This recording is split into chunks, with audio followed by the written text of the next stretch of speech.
Hey guys, what's going on? My name is Patters, and if you've been playing Pokemon for years, then you've been battling rivals for just as long, but who is the quote-unquote best rival? Well, through going through their personality, their Pokemon teams, and the relevance of the story, I'm gonna have a little look at who could be the best rival. Of course, it's all opinion-based, so you don't have to, accept my opinion as your own, and you can also add your own opinions in the comment section below, but we're going to have a little look at all the rivals individually, including the sort of side rivals like Wally and guys like them, and then we're going to see who is the best rival. Of course, as I said before, it's totally opinion-based, and I'd love to hear what your guys' opinion on your favorite rival and who you believe is the best one and why. So, we're going to have a look at the rivals in generation order, and they are only going to be looked at in the games that they are most relevant in. They are the actual rivals in, so I'm not going to talk about, say, Blue from Heart Gold and Soul Silver, because he's not the actual rival, he's more of a gym leader. So, without further ado, let's start with Blue. If you're like me and started with Pokemon Red and Blue, then Blue is the first rival you get the chance of actually battling, and now Blue, or Gary as some might be call him, because that is his name in the anime, is a pretty cocky guy in personality-wise, and he's always trying to one-up you, and I really think that's what, in essence, that's what a rival should be. He should be the guy like racing against you, battling you at every opportunity, trying to beat you, and just trying to be better than you in general, just to get you to keep up your game and stuff like that. And you can see when you go into the gyms in the main storyline, every time you look on the little winners board, before you actually battle, the gym leader will have whatever you named your rival, or Blue, or whatever, it'll have their name sitting there like, yo, I've already been here, I'm one-upping you, man, you better pick up your game, like, I'm ahead of you, I'm gone already. And it kind of makes you think, like, wow, he's pretty damn good, like, I should watch out for him, and when you actually do get to battle him, he has a pretty strong team. If we look at his team right now, I'll just get the team up, he is pretty much a powerhouse. We're looking at the team at the end of the game that he has after all the rematches. That's what I'm going to be looking at, the end game team of each rival, and he has gone for a very powerhouse-centered team, and I don't think he has many types of the same. He's gone for a very diverse team, apart from 2 flying types. If you chose, who is that? I think it's Bulbasaur to start off with. We have a little thing here. But of course he has different members, like if he doesn't have a Charizard, he'll have an Arcanine and things like that, so he has a very diverse team and a very powerful team as well. He has all the powerhouses like Alakazam for special attack, Tyranitar, Gyarados. I mean, it is a really powerhouse-centered team, not like a lot of the other ones who are a little bit more varied in terms of defensive and offensive and speed. But Blue is pretty much the guy, like, he is already the champion when you get there, and that is the end game. It's like, he's already beaten you to the end. And it's like, wow, I have to battle this guy. This is the final battle, and it really does make it feel like a final battle, which is why I think it's a pretty cool end to the game. Then that's why in relevance to the story, he's pretty relevant. He doesn't play a big part in the whole Team Rocket storyline, because you do see him once when you're battling Team Rocket, and it doesn't seem to do anything about it, so I doubt he gives much of a shit about that. But, in terms of the story, it's like a race, I guess you could say. It's like a race against Blue to the end, and he actually beats you. Like, when does the other guy ever win? Well, of course, you do win in the end, but just think, like, you didn't get there first. He got there first, and while you did beat him, you're never going to get that opportunity again.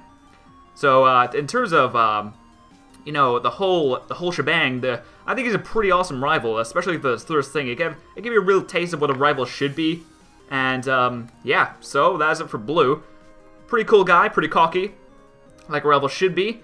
And now we're going to go into the 2nd generation, or the 4th generation, a little bit of both, which is Silver from Heart Gold and Soul Silver and the original Gold and Silver.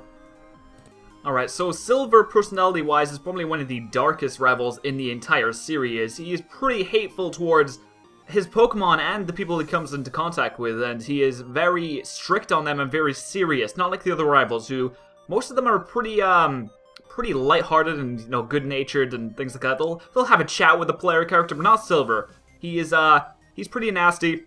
He's not a nice guy, and it's a different term for the rivals to take, and in terms of the Pokemon series, because it's mostly a game aimed at young children and stuff like that. Even though I'm still playing it, and a lot of other people are still playing it. Not I'm saying you have to be young to play it, or it's weird or anything, but you know what I mean. It was strange for such a serious character to be one of the main characters in a series mostly aimed at younger kids. In terms of his team, if we can get that up, hold on a second, I'll try and find it. Of course, I wouldn't have it up because I'm an idiot. In terms of the team, you can actually see that his personality reflects off the Pokemon he uses. As you can see, he has a few dark types. He has poison types, ghost types, things like that. It is not what you would normally think. Like, you think, like, for the second generation, they'd have the generic flying type. Say, you might have a Pidgey or a Hoothoot. But no, he went for the Golbat, which is, you know, generally a darker Pokemon used by Team Rocket, which also looks into his personality. But that's a kind of a spoiler territory thing, so I guess it doesn't really matter about spoilers in this. But, yeah, he does actually steal 2 Pokemon, which is absolutely unheard of. Like, you can't do that in the game. It's only the bad guys that do that, and it really labels him as a sort of bad guy. But of course, later on, he changes his personality to be sort of a little more easygoing and stuff like that. He realizes that, okay, maybe I shouldn't be treating people like this, and it goes to show that not all evil people will be evil forever. They can change, and they can change for the better. And he actually does end up helping you against 2 Dragon-type trainers near the end of the game. So he has a big personality switch, and I think that was good for him, because if they had him as the evil guy the entire time, it seems kind of cliche and stuff like that. So I'm really glad they went down that route. And his team doesn't change, of course, but it's still a pretty awesome team. He gets like Magnetons, Gengars, Alakazams, and things like that. The starter you choose doesn't have a big enough effect on his team as it would in, say, the first generation, because he does not have a water or a fire type if he chooses like Meganium, and all it really affects is the starter he uses. In terms of his relevance to the story, he is kind of a dick most of the time, and he doesn't really help you out as much. In fact, he even goes so far to take your Team Rocket uniform off when you're trying to sneak past. Like, come on, man! Like, I'm just trying to sneak past. You couldn't just let me go. You couldn't just let me go. You had to unmask me and ruin my plan. But yeah, he is. I think his main goal in the entire time was just to become the strongest, and he thought like the best way to get to that is because his entire life he's basically been treating like crap. So he thinks like, okay, I'm strong, right? So if I treat my Pokemon like crap, they'll be strong too. But it doesn't really work out that way, and he finds out later on, like I said before. And yeah, so in terms of his relevance to the story, I'd say he's pretty relevant and stuff like that. And I think that he's a pretty cool rival. He's some people's favorites, and I don't think I rate him as highly, but he's pretty cool. So I wouldn't say he's the best thing ever, but he's a pretty decent rival. And there you go. That's it for Silver. And now we're gonna move on to the 3rd generation, which is actually Migh, Brendan, and Wally. Alright, so for Generation 3, we're going to start off things off with Migh and Brendan. Of course, I'm going to be focused on Migh because most people choose to play as the male character, so Migh is the person they will be battling, even though the text and Pokemon are pretty much exactly the same, depending on which gender you choose, so it really doesn't matter. Anyway, Migh has a kind of a laid-back personality, not really the same as in the anime, a lot different actually, because Migh does not pursue any of the contests or anything like that. She actually pursues a more Pokemon catching orientated goal, as her father, Professor Birch, asks her to go around collecting Pokemon along with the player characters, so she is mostly focusing on that instead of actually, you know, training and getting gym badges and all that stuff, while the player, of course, is focused on getting gym badges and stuff like that. Anyway, Migh is kind of a letdown as a rival in terms of battling, because her last battle is in Lily Cove City, which is just after the 6th gym badge and before the 7th. Now, that is really underwhelming, I think, as one of the main rivals in the series. You don't even get to fight her before the Elite Four.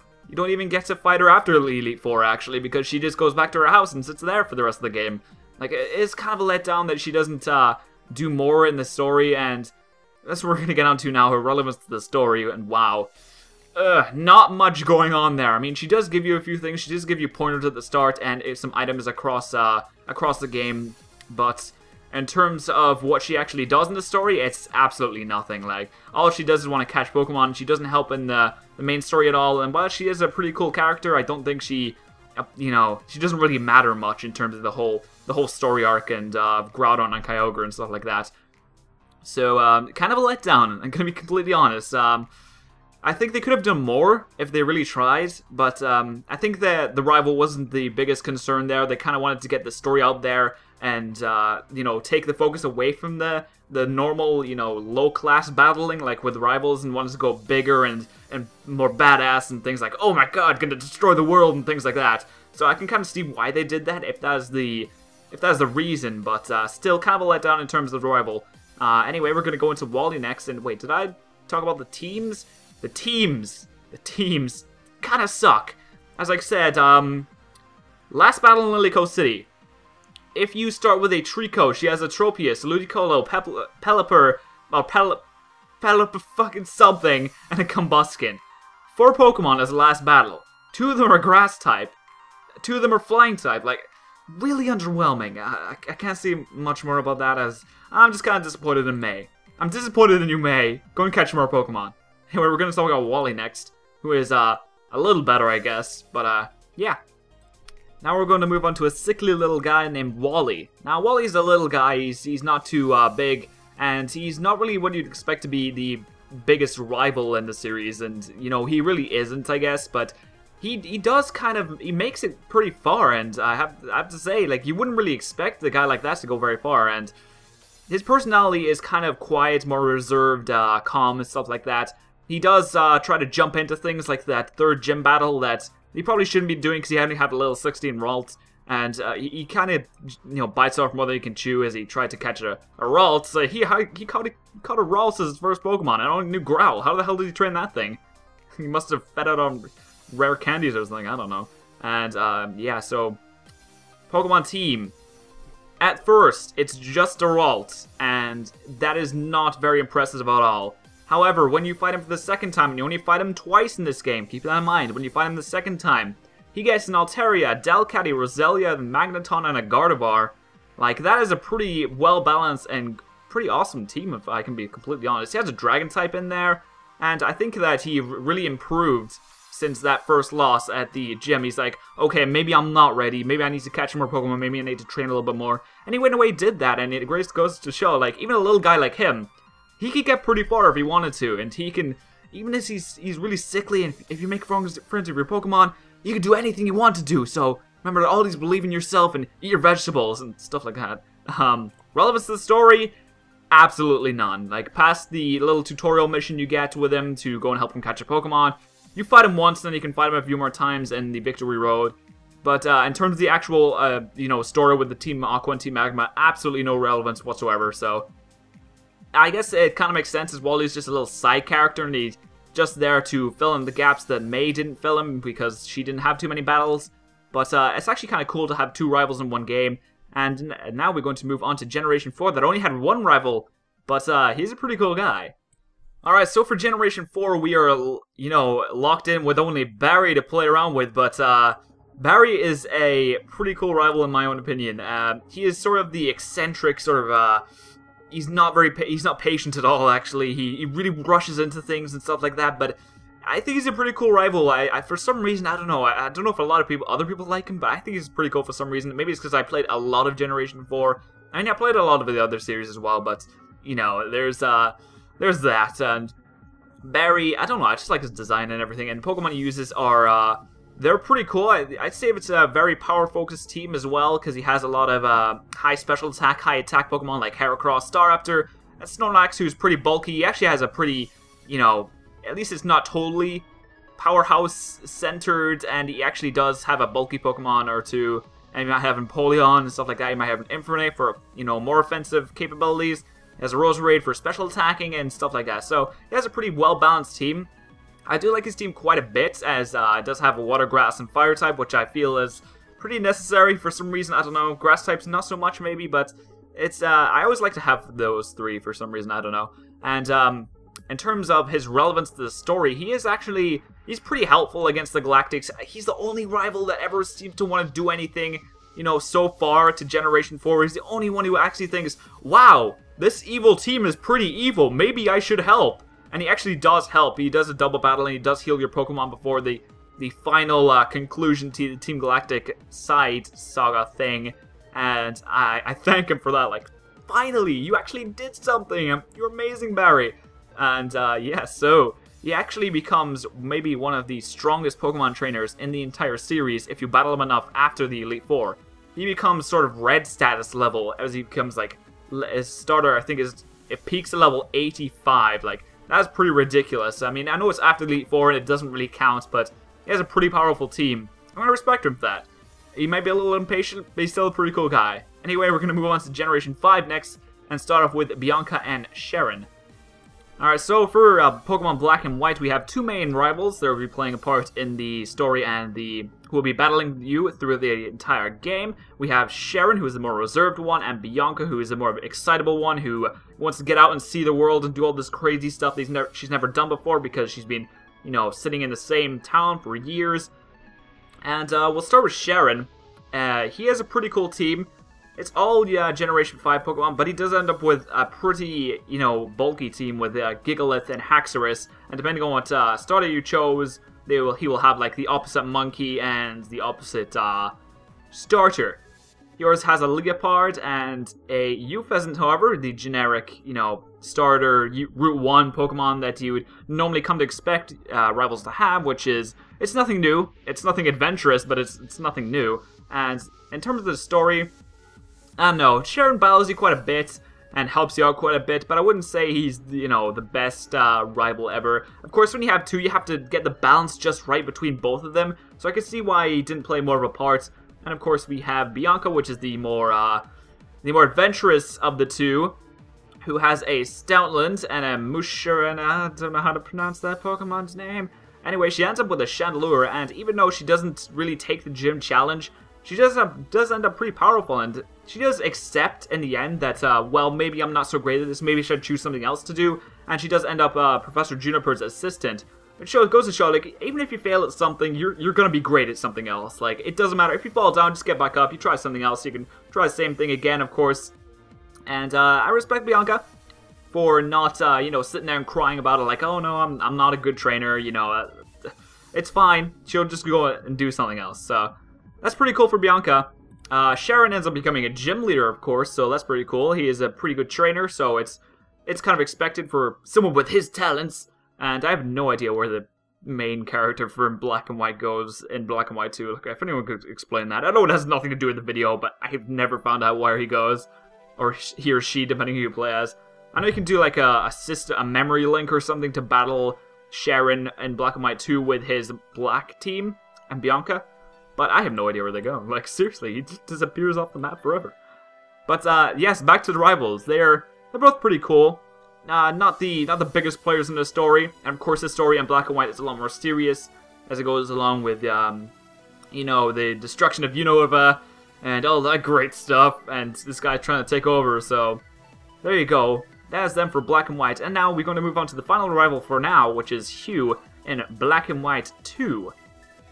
Moving on to the last, and certainly not least rival, we have Hugh from Black and White 2. And in terms of personality, he seems kind of serious, and he seems to care a lot about Pokemon, which is, you know, it's come to be expected from the series. But you know, he actually has somewhat of a story behind him as he tries to find the Purloin that was stolen by Team Plasma, and it really shows why he has so much of a hate towards the group. And he does help you out pretty much a lot of the times when you're fighting Team Plasma, because he really doesn't have a reason to fight them. And it's actually nice they gave him sort of a backstory about it, and like, oh wow, my Purloin's been taken, I really need to get it back from my sister, and yeah, and stuff like that. And he does end up getting the Leopard back at the end. Unfortunately, it is evolved and it's not the same, but he does get a kind of happy ending. It's sort of iffy, and yeah, but he does end up pretty strong in terms of Pokemon. And if we look at it here, he has a Bouffalant, a Flygon, which is Dragon type, which is always nice. Electros, that has no weaknesses whatsoever. He does end up a very strong trainer at level 60s at the end of the game. And he's a pretty cool guy just overall. He has I don't know what's going on with that haircut though. I don't know.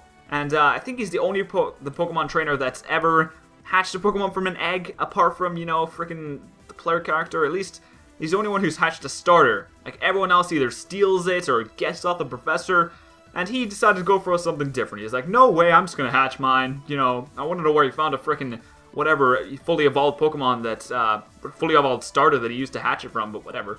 I guess it was just given to him for his birthday or something. Maybe it was his grandpa's, because I know the Purloin was actually his grandpa's. So it is nice they give him a reason to fight Team Plasma. I'd be calling him Team Plasma. I should be calling him Team Plasma. Sorry about that.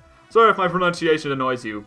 So his relevance to the story is pretty big. At the end, he does end up, you know, once Team Plasma's broken up, he does go to the ex-Team Plasma and he's like, wow, I'm kind of sorry for hating on you so much. I know people can change and stuff like that. And it's a nice little thing for him to do. So, anyway, we're going to move on to my personal favorite of the rivals, who I think is the quote-unquote best rival. So, without further ado, drum roll! No, I'm just kidding, it isn't a drum roll. Anyway, I'm going to have to go for a tie between Barry and Blue. The Blue is the first one I've ever battled. I thought he was a really cool rifle from start to finish. And the fact that he was the champion there just waiting for you for that final battle was really epic. And Barry's just a cool guy overall. I don't know. There's just something about him. Something about that little guy. I don't know.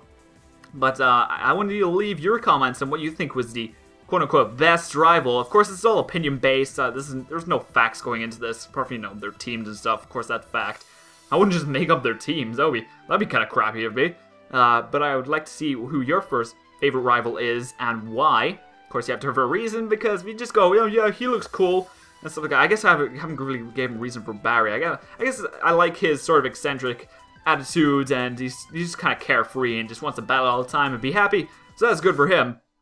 Anyway, thank you all for watching.